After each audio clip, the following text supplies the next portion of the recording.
إن الشعب الصحراوي لا يدافع فقط من أجل تحرير أرضه ضد احتلال غاشم، بل هو يدافع عن السلام والأمن والاستقرار في المنطقة. يدافع عن الأمن والسلام والاستقرار في المنطقة. لماذا؟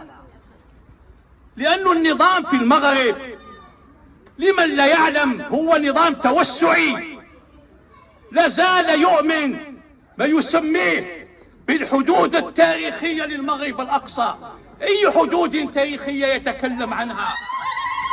هل إذا كان مولاي إسماعيل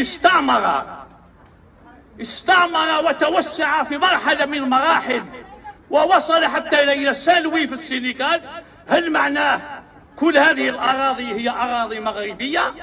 فلو ذهبنا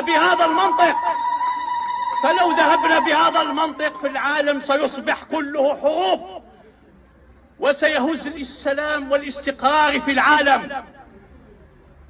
هذه فكرة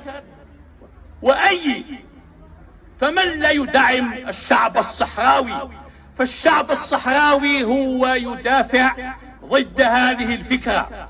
فمن لا يقف مع الشعب الصحراوي فهو يهدد السلام.